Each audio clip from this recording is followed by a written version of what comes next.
Ini sekarang masalah penegakan hukum itu banyak kemajuan ya. Kemajuan dalam arti begini. Kalau kita lihat Kejaksaan Agung itu tidak bisa dipungkiri, dia sekarang melakukan langkah-langkah yang banyak memberi harapan kepada publik. Kejaksaan? Iya kan, bongkar. Lalu terlihat sekali Kejaksaan Agung itu lebih independen dan lebih progresif sekarang. Dan lebih profesional juga dan lebih terpercaya. Itu juga berdasar hasil SIGI ya. Nah tetapi ada masalah sebenarnya. Perintah-perintah kejar, perintah bongkar itu menggembirakan rakyat, tetapi ini yang selalu terjadi setelah menyangkut dua entitas. Penegakan hukum yang tadinya menggelegar itu lalu belok arah menjadi tidak jadi.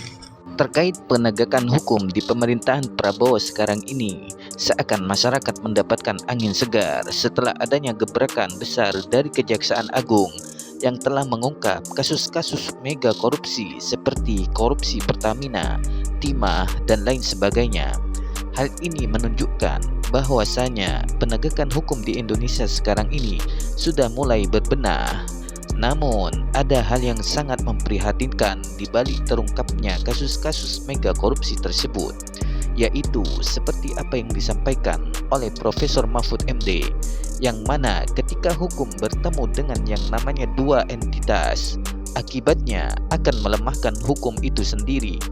Dan terkait kasus mega korupsi yang sudah diungkap oleh Kejaksaan Agung hanya sebatas untuk menggembirakan masyarakat saja, namun tidak mentuntaskan kasus-kasus korupsi sampai ke akar-akarnya karena faktor adanya dua entitas tersebut.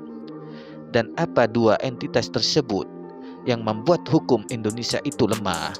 Apa entitasnya itu? Satu, menghadapi oligarki. Kalau sudah nyebut oligarki, ini yang terlibat perusahaan ini si A, si B, si. Apa kasusnya, Pak? Misalnya?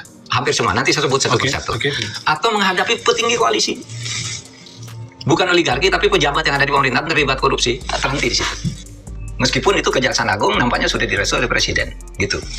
Sehingga di situ banyak sekali kasus-kasus hukum itu berhenti di orang yang terlanjur ditangkap atau berhenti di orang kecil.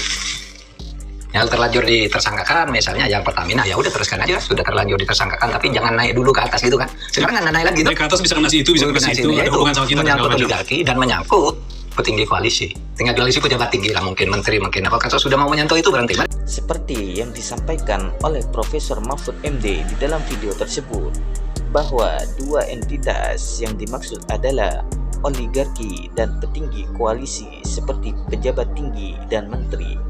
Kedua entitas ini yang membuat hukum bisa menjadi lemah.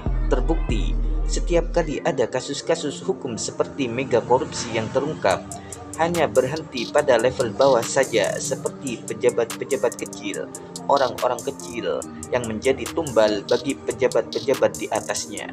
Sehingga hukum menjadi lemah, dan akibatnya hukum sampai hari ini belum bisa menuntaskan perkara hukum sampai ke akar-akarnya.